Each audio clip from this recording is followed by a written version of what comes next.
नमस्कार विद्यार्थी मित्रांनो.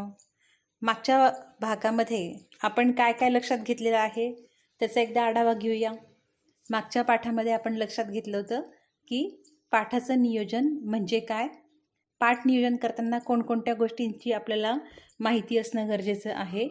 तसंच पाठाचं नियोजन करताना आपल्याला पाठ्यमुद्दे असतील किंवा उद्दिष्टे स्पष्टीकरणे ही कशी मांडायची याचा आपण अभ्यास केलेला आहे. तसंच पाठाच्या पायऱ्या कोणकोणत्या असतात ते पण आपण विस्तृत प्रकारे लक्षात घेतलेलं आहे.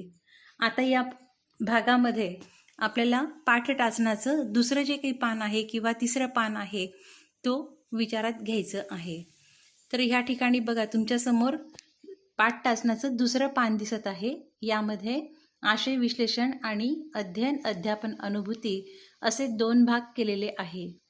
आशय विश्लेषणामध्ये आपण सर्व विवेचन लिहिणार आहोत आणि अध्ययन अध्यापन अनुभूती यामध्ये शिक्षक कृती आणि विद्यार्थी कृती जीही असेल ती आपण या ठिकाणी मांडणार आहोत. मग पहिली पायरी आपण बघितलेली होती प्रस्तावना. मग ही प्रस्तावना पायरी आपल्याला पाठ टाचनात कशी मांडायची आहे, तर विवेचन जे असेल आपलं तर ते आशय विश्लेषणाच्या भागामध्ये येईल आणि विद्यार्थ्यांना या ठिकाणी प्रश्न केलेला आहे. प्रश्न विचारून आपण या ठिकाणी प्रस्तावना केलेली दिसते.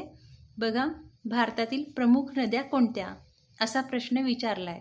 म्हणजे ही शिक्षकाची कृती झाली आणि म्हणून ती अध्ययन अध्यापन अनुभूतीच्या कॉलममध्ये लिहिलेली आहे. मग आता विद्यार्थ्यांचं उत्तर अपेक्षित धरून शिक्षकांनी काय केलं आहे, पुढची प्रस्तावना कंटिन्यू केली की विद्यार्थी मित्रांनो, गंगा, ब्रह्मपुत्रा, तापी, नर्मदा, कृष्णा, कावेरी, गोदावरी या आपल्या प्रमुख नद्या आहे. मानवी जीवनात नद्यांना विशेष महत्त्व आहे. नद्या मानवाला निस्वार्थपणे पाणी देण्याचे कार्य करतात, तसेच त्या भूरूपांना आकार देण्याचेही काम करतात. बघा, या ठिकाणी ही प्रस्तावना केलेली आहे आणि ह्या प्रस्तावनेचा शेवट जो आहे तर ती हेतुकथनाची सुरुवात असं आपल्याला इथे लिंक जोडायची आहे. मग प्रस्तावनेचा शेवट काय होतं की त्या ज्या नद्या आहेत तर त्या भूरूपांनाही आकार देण्याचे कार्य करतात. मग हेतुकथनाची सुरुवात, मग तर आज आपण नदीचे कार्य या पाठात नदीच्या विविध भूरूपांचा अभ्यास करणार आहोत अशा पद्धतीने करायची आहे. म्हणजे ह्या ठिकाणी ह्या ज्या 2 पायऱ्या आहेत तर ह्या असं लक्षात येतं की प्रस्तावना कधी संपते आणि हेतुकथन कधी सुरू होतं हे कळतच नाही. कारण काय आहे की ह्या दोन्ही पायऱ्या ह्या एकत्रितरित्या आपल्याला गुंफायच्या असतात. मग आता हेतुकथनाला आपण 2 कॉलम केलेले दिसत नाहीये, ते काय केलंय, सरळ स्वरूपामध्ये मांडलेले. कारण या ठिकाणी विद्यार्थ्याची किंवा शिक्षकाची कोणती एक कृती असणार नाहीये. इथे फक्त पाठाचा हेतू जो आहे हा हेतू स्पष्टपणे शिक्षकाला मांडायचा असतो. तो एकाच विधानाच्या स्वरूपात असतो, म्हणून ते आपल्याला या दोन्ही कॉलममध्ये न लिहिता एकत्रितरित्या आपल्याला मांडायचं आहे. मग आता तिसरी पायरी या ठिकाणी लक्षात येते, विषय विवेचनाची. विषय विवेचनामध्ये आपण काय लक्षात घेतलं होतं की आपल्याला जेही आपण पाठ्यमुद्दे काढलेले आहेत ते पाठ्यमुद्दे एकाखाली एक आपल्याला व्यवस्थितरित्या मांडायचे आहे. मग पहिला मुद्दा कोणता होता आपला, तर नदीच्या अवस्था. मग आता नदीच्या एकूण अवस्था ह्या 3 आहेत हे आपल्याला माहिती आहे, पण विद्यार्थ्यांना माहिती असेलच असं नाही. कारण विद्यार्थ्यांना हा भाग नवीन आहे, परंतु तरीसुद्धा या ठिकाणी प्रश्न रचलेला आहे. प्रश्न रचण्याचं कारण काय आहे की वर्गातल्या जेवढेही विद्यार्थी आहेत तर त्या विद्यार्थ्यांमध्ये एका दुसऱ्या विद्यार्थ्याला जर माहीत असेल तर त्याला प्रोत्साहन देण्याच्या दृष्टिकोनातूनही आपल्याला इथे प्रश्न विचारायचा आहे. म्हणून प्रश्न टाकला, नदीच्या 3 अवस्था कोणत्या. त्याने तोडकी मोडकी एखादी सांगितली तरी पण आपल्याला ते कौतुकास्पद असतं आणि त्यालाही ते प्रोत्साहनपर आवश्यक असतं आणि म्हणून या ठिकाणी प्रश्न टाकलेला आहे. मग नदीच्या एकूण 3 अवस्था आहेत आणि त्यापैकी युवावस्था, प्रौढावस्था, वृद्धावस्था या त्यांना असे संबोधले जाते. मग यापैकी युवावस्थेचे जे काही खनन कार्य आहे तर ते खनन कार्य लक्षात घेताना नदीची काही वैशिष्ट्ये असतात. तर ही वैशिष्ट्ये शिक्षकाने स्वतः सांगण्यापेक्षा ती जर विद्यार्थ्यांनी काढून घेतली, विद्यार्थ्यांनी सांगितली तर ती जास्त योग्य असतं आणि म्हणून ह्या दृष्टिकोनातनं इथे एक चित्र टाकलेलं आहे. मग शिक्षक हे चित्र दाखवित असताना विद्यार्थ्यांना सूचना करताय. ती सूचना आपल्याला अध्ययन अध्यापन अनुभूतीच्या कॉलममध्ये मांडायची की चित्राचे नीट निरीक्षण करा. आणि मग जेही काही त्याच्यावरचे प्रश्न आहेत ते सर्व प्रश्न ह्या भागामध्ये मांडलेले आहेत. तर अशा रीतीने तुम्हाला एक लक्षात आलं असेल की या 2 भागांमध्ये काय लिहायचं आहे की जेही आपण विवेचन करणार आहोत तर ते विवेचन आपल्याला आशय विश्लेषण या भागामध्ये करायचं आहे. आणि दुसरा जो काही कॉलम आहे अध्ययन अध्यापन अनुभूती, यामध्ये तुम्ही जर काही चित्र दाखवत असाल किंवा प्रश्न विचारत असाल किंवा विद्यार्थ्यांना काही सूचना करत असाल तर ते आपल्याला या कॉलममध्ये मांडायचं आहे.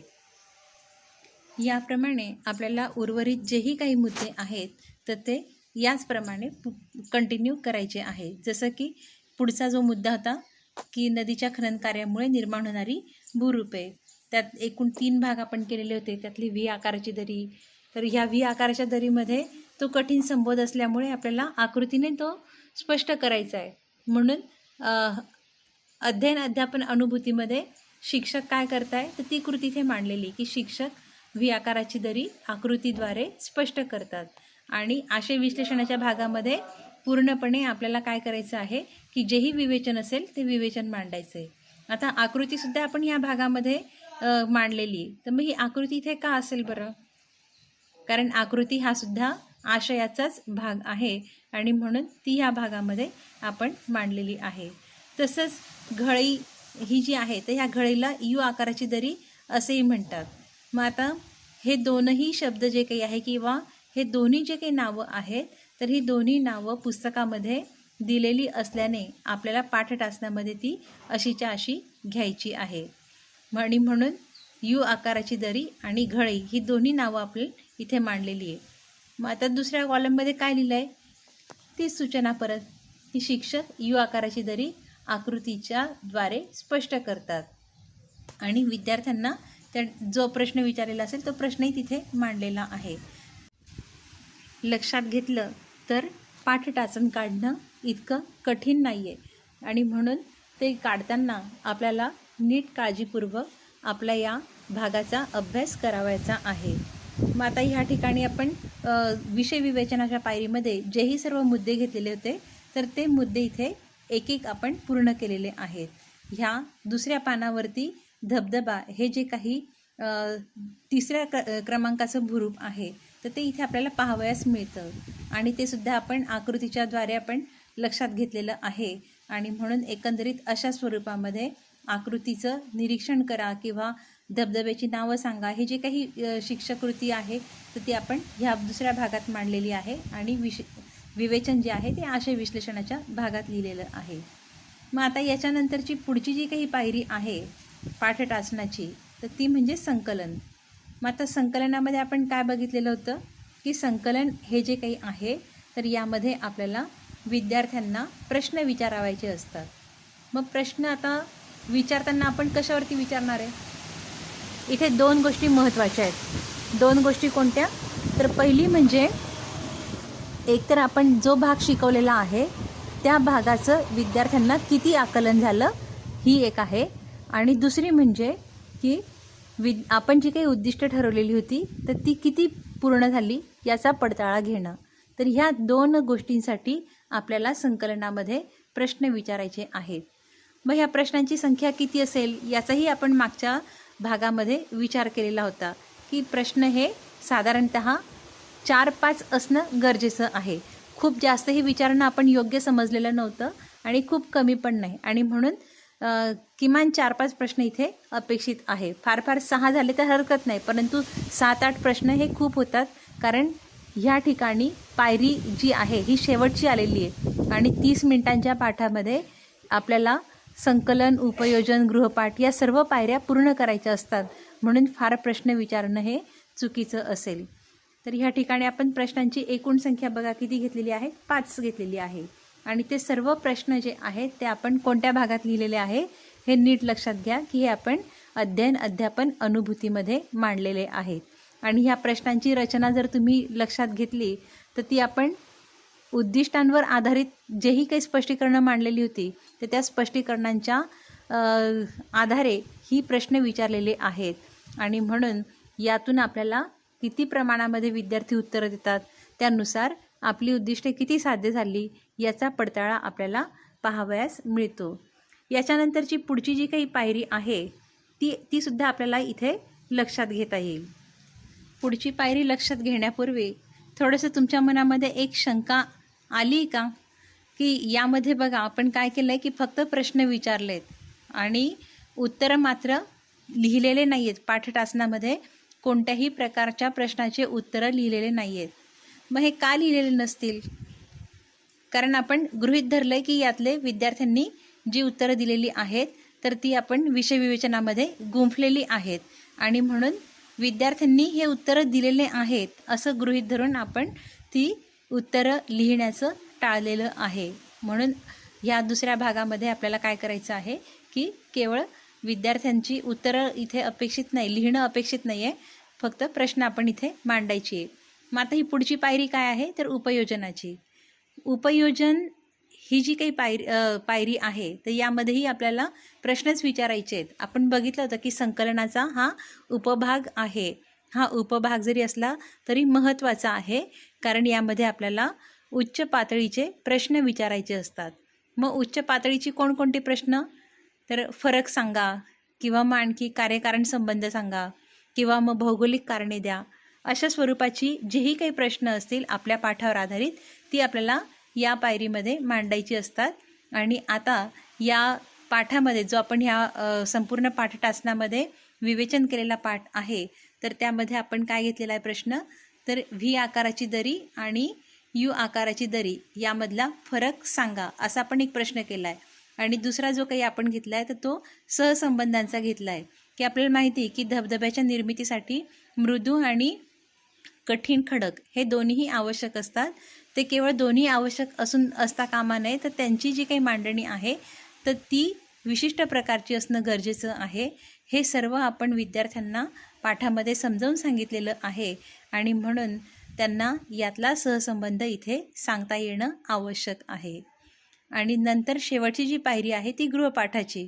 मग गृहपाठाच्या पायरीमध्ये आपल्याला साधारण जो काही आपण पाठ शिकवलेला आहे तर त्या पाठाचं दृढीकरण होण्याच्या दृष्टिकोनातनं काही प्रश्न द्यायचे आहेत, किंवा मग जे प्रश्न आपण विद्यार्थ्यांना वर्गात विचारू शकत नाही, ज्यांना खूप वेळ लागतो, अशा स्वरूपाचे जे काही प्रश्न आहेत तर ते आपल्याला स्वाध्याय किंवा गृहपाठामध्ये द्यायचे असतात. मग आता इथे असा कोणता प्रश्न दिला आहे तर व्ही आकाराची दरी, यू आकाराची दरी किंवा मग धबधबा यांच्या सुबक आकृत्या काढून आणा, असा या ठिकाणी आपल्याला गृहपाठ देता येऊ शकतो. तर एकंदरीत ह्या पद्धतीने आपल्याला या सर्व पायऱ्या पूर्ण करायच्या आहेत. मग या पायऱ्या पूर्ण करून झाल्यानंतर शेवटच्या पानावरती येतं आहे तुमचं फलकलेखन. फलकलेखनाचंही आपण बघितलेलं होतं की फलकलेखनामध्ये आपल्याला काय करायचं आहे की जोही मुद्दा आपण स्पष्ट करणार आहोत तर तो स्पष्ट करण्यापूर्वीच आपल्या फळ्यावरती लिहिला गेला पाहिजे. ह्या ठिकाणी बघा तुम्हाला दिसतंय सुरुवातीला तर इयत्ता किंवा मग आणखी दिनांक ह्या ज्या काही प्राथमिक गोष्टी त्या तुम्हाला लिहायच्या आहेतच. तसंच हेतुकथन करताना आपण आज काय शिकणार आहोत तर त्यावेळी तुमच्या पाठाचं जे काही नाव तुम्ही सांगणार आहात तर त्याचवेळी ते फळ्यावरती लिहिलं गेलं पाहिजे. त्यानंतर अजून काय तर त्यानंतर तुम्ही जो मुद्दा शिकवणार आहात त्या मुद्द्याचं लेखनसुद्धा फळ्यावरती असलं पाहिजे. इथे फळ्याचे 2 भाग केलेले दिसतात. एका भागामध्ये काय आहे तर एका भागामध्ये सगळे मुद्दे आलेले आहेत आणि दुसऱ्या भागामध्ये चार्ट काढलेला आहे. मग ह्या ठिकाणी चार्ट असेल, आकृत्या असेल. हा जो दुसरा भाग आहे हा आपण अनेकदा पुसून अनेकदा लिहू शकतो. मात्र हा दुसरा जो भाग आहे मुद्द्यांचा तर तो शेवटपर्यंत आपल्याला तसाच ठेवायचा आहे. बरं, मग हा शेवटपर्यंत तसाच ठेवायचा आहे म्हणजे कुठपर्यंत तर संकलनाच्या पायरीपर्यंत. संकलनाची पायरी सुरू होण्यापूर्वी आपल्याला फळा पुसायचा आहे आणि तो फळा पुसून झाल्यानंतरच प्रश्न विचारायचे आहेत. जर आपण फळा तसाच ठेवला आणि संकलन या पायरीला सुरुवात केली तर काय होईल की आपण प्रश्न विचारतोय आणि त्याचं उत्तर विद्यार्थ्यांना त्यांच्या डोळ्यासमोर दिसतंय. मग यातून आपला कोणताच उद्देश साध्य होणार नाही. आणि म्हणून लक्षात ठेवायचं आहे की संकलनाची पायरी सुरू होण्यापूर्वी आपल्याला फळा जो आहे हा पुसायचा आहे. तर एकंदरीत अशा पद्धतीने आपल्याला या संपूर्ण पाठटाचनाचा नीट अभ्यास करायचा आहे. पाठटाचन हे केवळ पाठटाचन नसून ते पाठाचं नियोजन आहे. जर तुम्ही नियोजन हे व्यवस्थितरित्या पूर्ण केलं असेल तर तुमचा पाठही नक्कीच व्यवस्थित होईल, यात शंका नाही. तर अशा रीतीने आपल्याला पाठ नियोजनाच्या काही टिप्स होत्या किंवा जी काही माहिती होती ती आता ह्या भागामध्ये आपण पूर्ण केलेली आहे.